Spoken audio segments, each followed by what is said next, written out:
Welcome to study जी के। आज हम प्राचीन इतिहास के लेक्चर सीरीज में तीसरी वीडियो में हम पढ़ेंगे शैव धर्म, भागवत धर्म और 16 महाजनपद के बारे में पढ़ेंगे।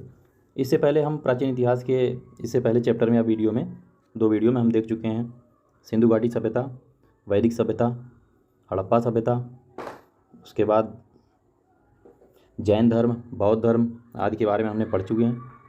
अब हमारी तीसरी सीरीज है जो शैव धर्म और भागवत धर्म या विष्णु धर्म जिसे बोलते हैं उसके बारे में पढ़ेंगे, क्योंकि काफ़ी क्वेश्चन वहाँ से भी पूछे जाते हैं प्राचीन इतिहास में। और 16 महाजनपद के बारे में पढ़ेंगे जो बहुत ही इंपॉर्टेंट चैप्टर है। तो इस तरीके से हम पढ़ेंगे। हमारा उसके आगे क्वेश्चन नंबर उसके आगे रहेगा। अभी तक हम लोगों ने 101 क्वेश्चन डिस्कस कर लिया है। अब अगला क्वेश्चन रहेगा, नैनार कौन थे? तो नैनार कौन थे? नैनार और अलवार दो आते हैं। जो नैनार जो शिव भक्त होते हैं, शैव भक्त होते हैं, और अलवार जो हैं अलवार जो होते हैं वो विष्णु की पूजा करते हैं। जो दक्षिण भारत में इन्होंने ही एक भक्ति भावना का प्रचार प्रसार किया, मुख्यतः तमिल क्षेत्रों में। जो विष्णु भक्त थे वो अलवार कहलाए, और जो शैव भक्त थे या शिव की पूजा जो करते थे उनको नैनार कहा जाता है। अगला क्वेश्चन हमारा, अर्धनारीश्वर मूर्ति में आधा पार्वती तथा आधा शिव किसका प्रतीक है? तो ये शक्ति का प्रतीक, नारी को शक्ति का प्रतीक भी माना जाता है। तो उसी को दर्शाया गया है कि नारी शक्ति के बारे में दर्शाया गया है। तो इसमें दर्शाया गया कि सही आंसर है ऑप्शन सी, देव और उसकी शक्ति, देवता और उसकी शक्ति का योग है अर्धनारीश्वर की मूर्ति। ये प्राचीन काल में अगर बात करें तो अर्धनारीश्वर के रूप में शिव की कल्पना की गई थी, जो पुरुष और प्रकृति अथवा देव और उसकी शक्ति को योग को दर्शाता है। पुरुष और प्रकृति को यहाँ पे पार्वती को माना गया है, उसकी योग को दर्शाता है।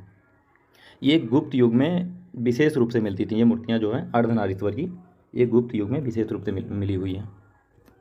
नेक्स्ट क्वेश्चन है, भागवत धर्म के प्रवर्तक कौन थे?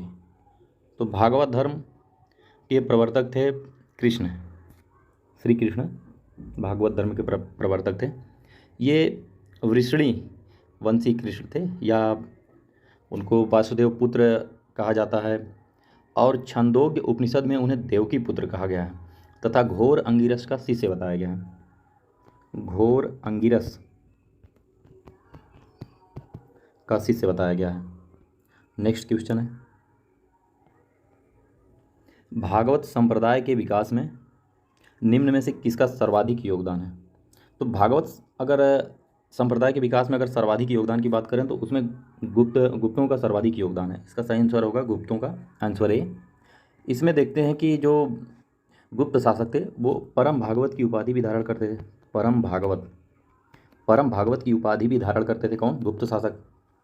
और इनका जो एक राज चिन्ह था विष्णु का वाहन, जिसे गरुड़ बोलते हैं, राज चिन्ह इनका गरुड़ होता है। गरुड़ जिसे विष्णु भगवान का वाहक बोलते हैं, गरुड़ इनका राज चिन्ह होता है। तो भागवत संप्रदाय का अगर विकास में सर्वाधिक योगदान की बात करें तो ये गुप्तों का था। नेक्स्ट क्वेश्चन है, निम्न में से किस ग्रंथ में सर्वप्रथम देवकी के पुत्र कृष्ण का वर्णन किया गया है? तो ये है छंदोग्य उपनिषद में। सबसे पहले देवकी पुत्र कृष्ण का वर्णन किया गया है छंदोग्य उपनिषद में। अगला क्वेश्चन है, वासुदेव कृष्ण की पूजा सर्वप्रथम किसने प्रारंभ की? तो वासुदेव कृष्ण की पूजा अगर प्रारंभ करने की बात है शर्वप्रथम भागवतों ने की है। अगर इन्हें वासुदेव कृष्ण के पूजन में दर्शित किया जाता है, देवकी पुत्र भी माना जाता है, और ये 6ठी शताब्दी ईसा पूर्व में इनका नाम आता है। जो वासुदेव जो थे कृष्ण का प्रारंभिक नाम ही था वासुदेव। पाणिनि के युग में, उसमें पाणिनि के युग में प्रचलित जो था वो कृष्ण का ही नाम होता है वासुदेव। और वासुदेव की उपासना जो करते हैं उनसे वासुदेवक या भागवत कहे जाते थे। नेक्स्ट क्वेश्चन है, भागवत संप्रदाय में भक्ति के रूपों की संख्या? तो भागवत संप्रदाय में भक्ति के जो रूप हैं वो 9 हैं। सही आंसर होगा 9, इसलिए इसे नवधा भक्ति कहते हैं। नवधा, 9 प्रकार के भक्ति के रूप हैं, इसीलिए इसे नवधा भक्ति कहते हैं। नेक्स्ट क्वेश्चन हमारा है, हेलियोडोरस का बेशनगर अभिलेख संदर्भित है। हेलियोडोरस का बेशनगर अभिलेख जो है वो केवल वासुदेव से संबंधित है, वासुदेव से ही है।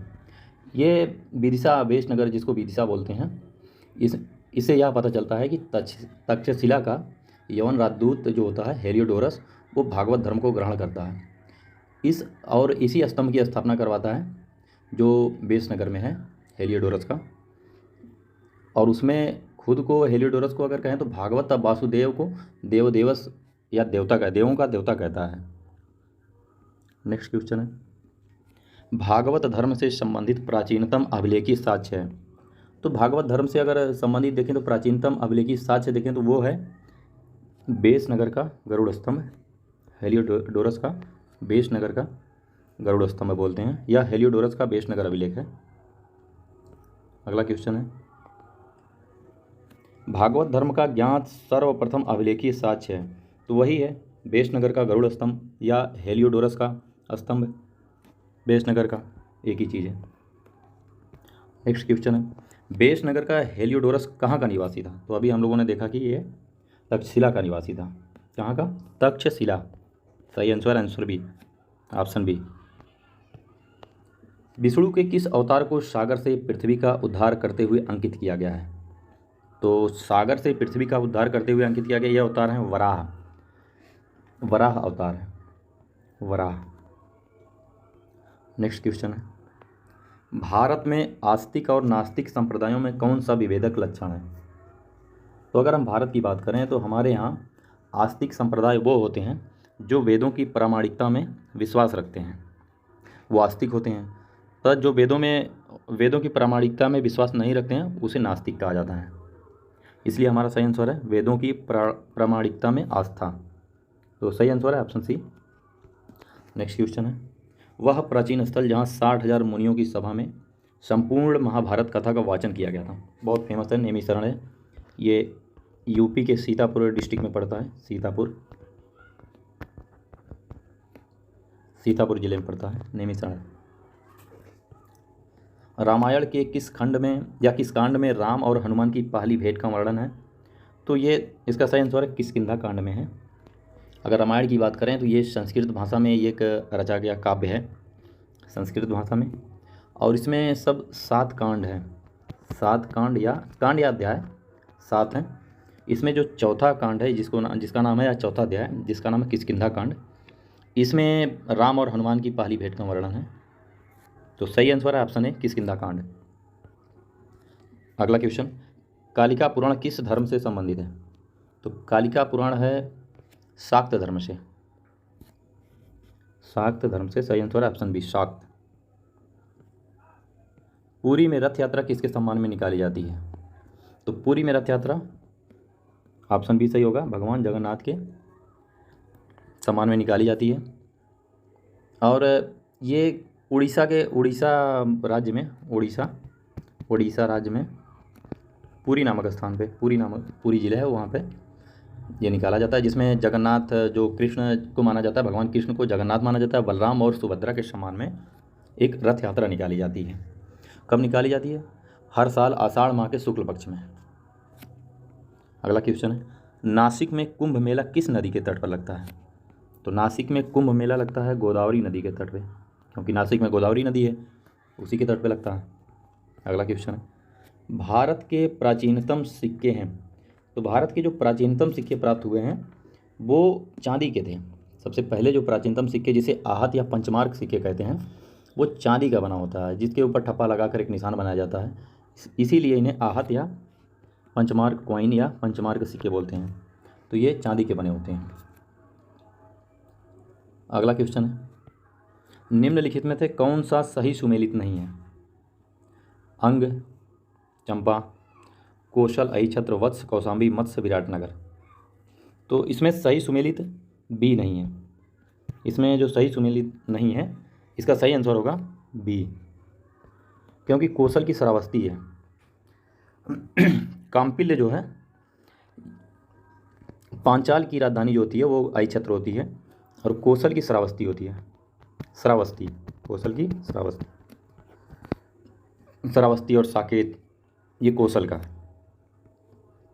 अगला क्वेश्चन है, चंड प्रद्योत किस प्राचीन गणराज्य के राजा थे। तो चंड प्रद्योत जो थे वो अवंती के राजा थे।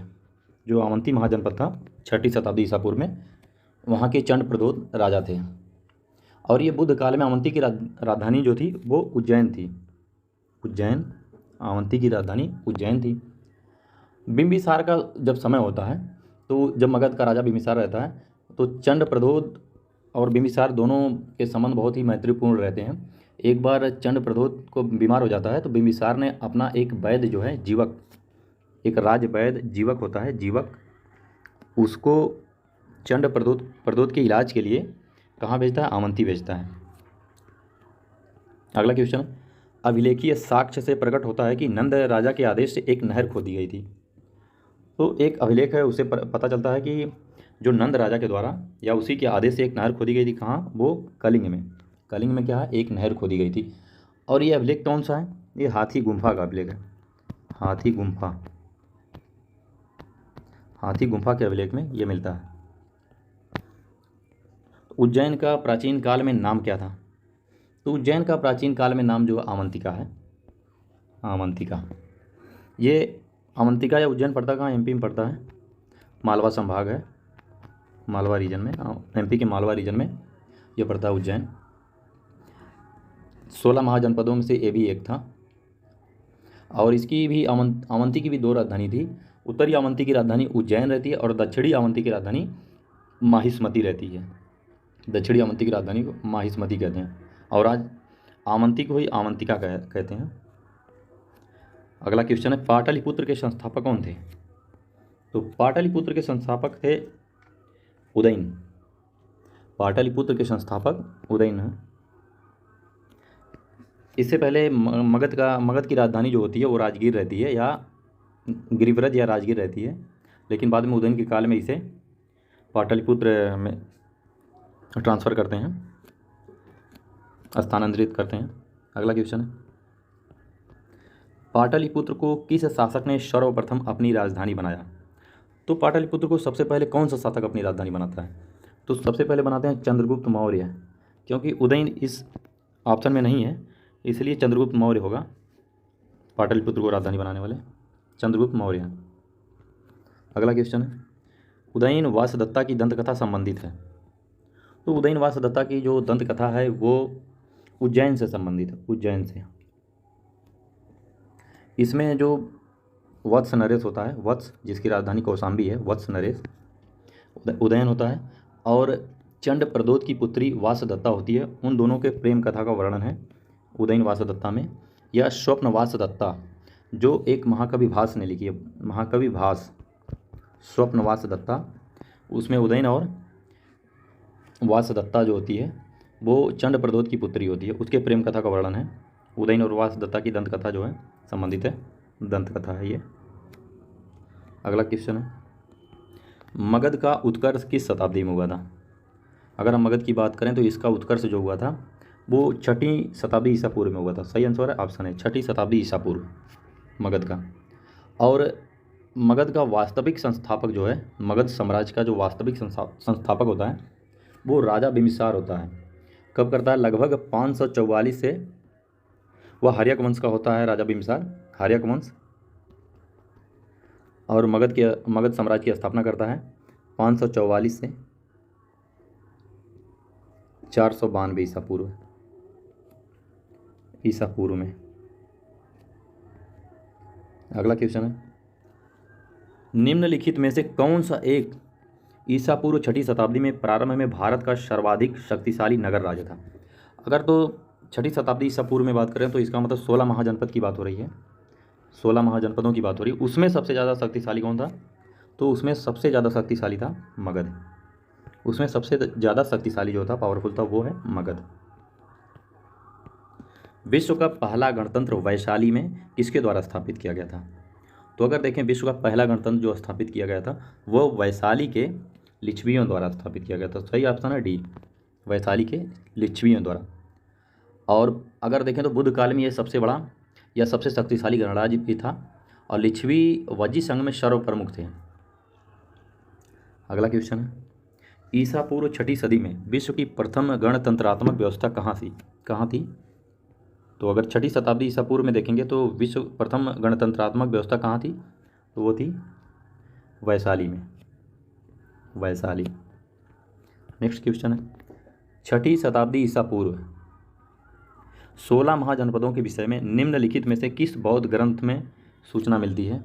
तो सबसे पहले मिलती है अंगुत्तर निकाय में। बौद्ध ग्रंथ एक होता है अंगुत्तर निकाय, उसी में 16 महाजनपदों के बारे में बताया गया है। और एक और जगह 16 महाजनपदों के जैन ग्रंथ भगवती सूत्र, उसमें भी 16 महाजनपद बताए गए हैं।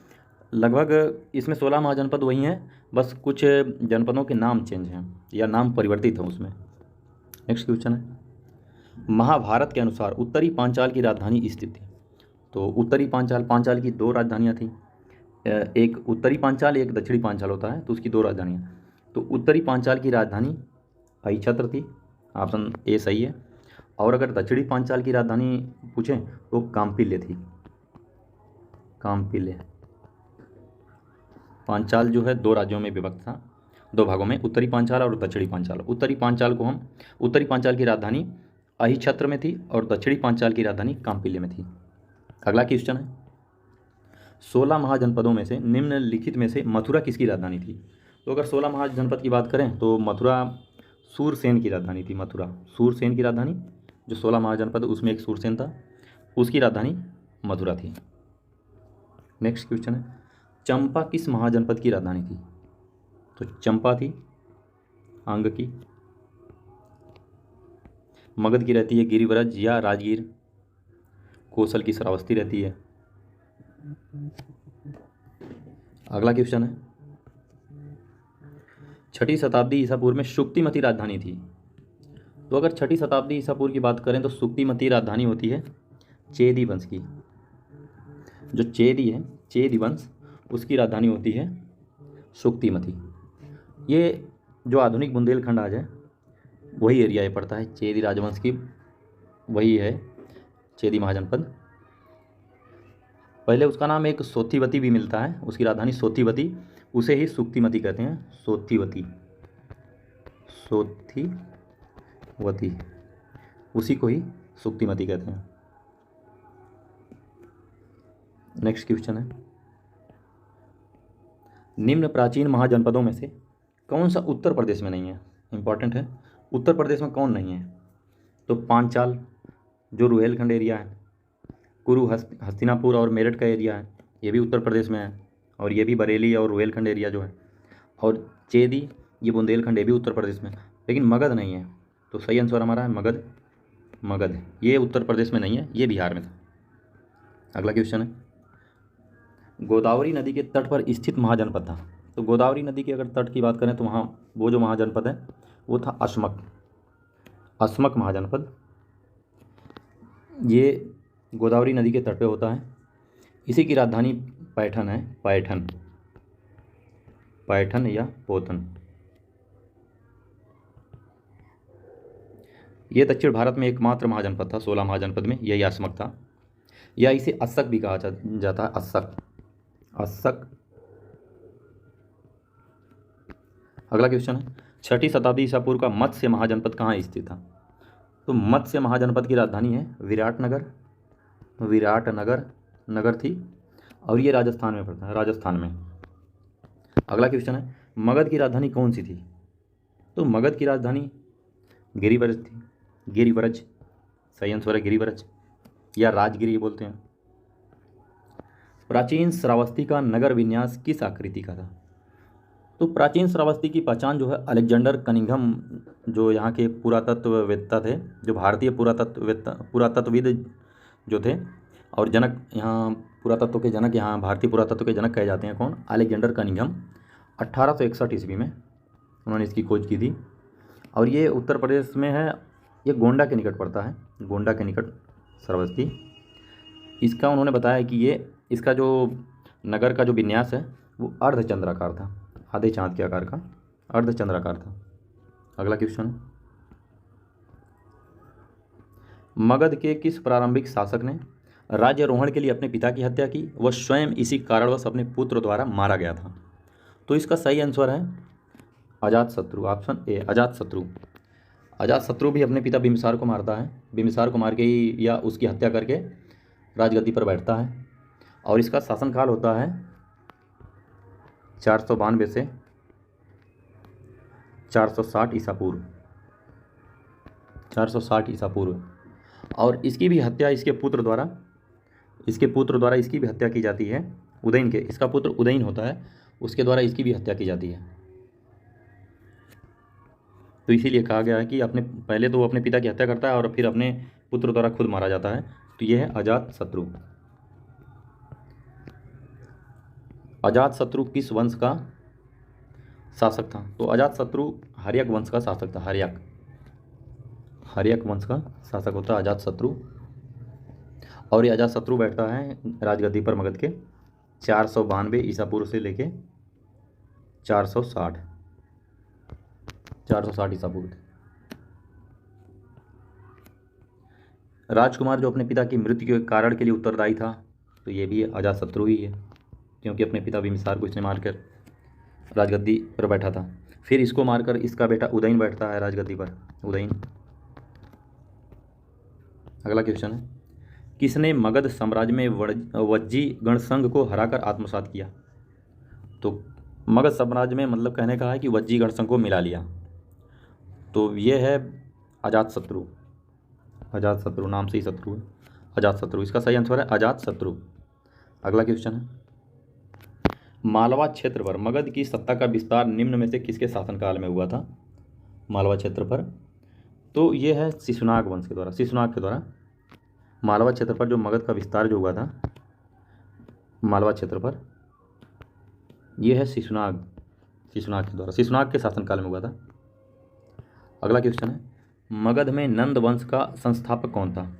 तो मगध में नंद वंश का संस्थापक जो होता है वो है महापद्म नंद।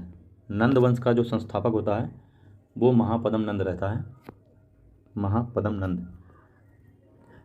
इसकी एक और उपाधि है अपरो परशुराम, अपरो परशुराम, अपरो परशुराम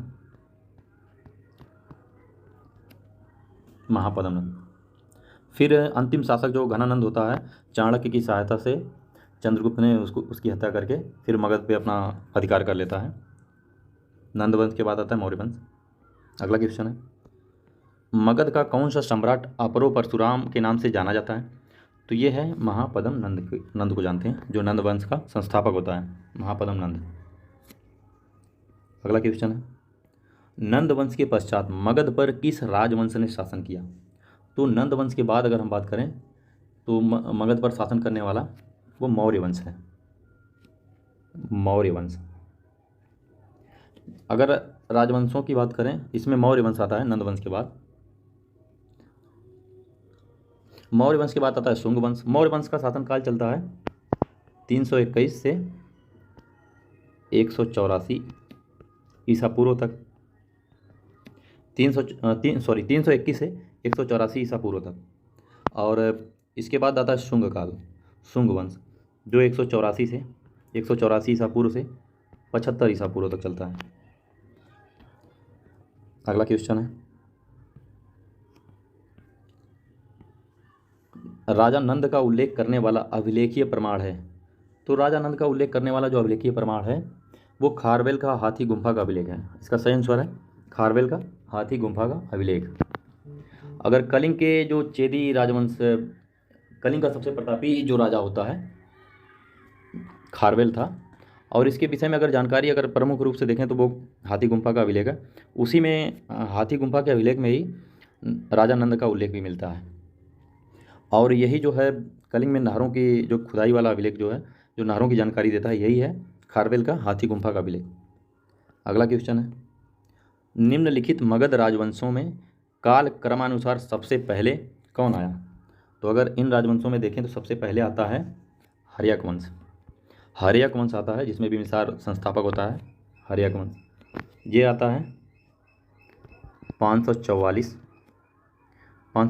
ईसा पूर्व से लेके 412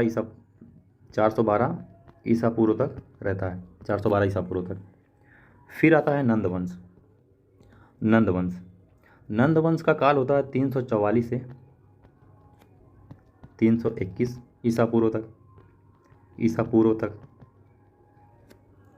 फिर आता है मौर्य वंश, 321 से 184 होता है मौर्य वंश होता है 321 से 184 ईसा पूर्व तक आता है। उसके बाद आता है शुंग वंश। शुंग वंश जो होता है 184 ईसा पूर्व से 75 ईसा पूर्व तक ये रहता है। तो सबसे पहले जो अगर कालक्रम के अनुसार देखें तो सबसे पहले आता है हर्यक वंश, फिर आता है नंद वंश, फिर आता है मौर्य वंश, फिर लास्ट में शुंग वंश। अगला क्वेश्चन है गौतम बुद्ध के समय का सबसे प्रसिद्ध वैद्य जीवक किसके दरबार से संबंधित था? तो गौतम बुद्ध के समय अगर जीवक की बात करें तो वो बिम्बिसार से संबंधित था। जो अपना जो राजवैद्य होता है बिम्बिसार का जीवक, उसको चंड प्रदोत की जो होता है, चंड प्रदोत अवंती का राजा, उसके यहाँ चंड प्रदोत के इलाज के लिए ये अवंती भेजता है उसको। तो वो जीवक जो होता है वो बिम्बिसार के शासनकाल में होता है या बिम्बिसार के दरबार में रहता है। अगला क्वेश्चन है कालपी नगर किस नदी के तट पे है? कालपी नगर जो है उत्तर प्रदेश में ही पड़ता है। ये जालौन ज़िले में, उत्तर प्रदेश के यूपी के जालौन ज़िले में पड़ता है। जालौन ज़िले में पड़ता है जालौन, और ये यमुना नदी के किनारे है, यमुना नदी के तट पे, यमुना नदी के। इस तरीके से हमने 153 क्वेश्चन प्राचीन इतिहास के पढ़ चुके हैं, और इसमें हम शैव धर्म जो काफ़ी इंपॉर्टेंट है, बहुत सारे क्वेश्चन उससे पूछे जाते हैं, भागवत धर्म या विष्णु धर्म उसको पढ़ चुके हैं, और 16 महाजनपद के बारे में पढ़ चुके हैं, 16 महाजनपदों के बारे में पढ़ चुके हैं। इसके बाद हम हमारी अगली वीडियो की 16 महाजनपदों के बारे में पढ़ चुके हैं। अगली वीडियो में हम पढ़ेंगे यूनानियों का आक्रमण और मौर्यन काल। Thank you for watching.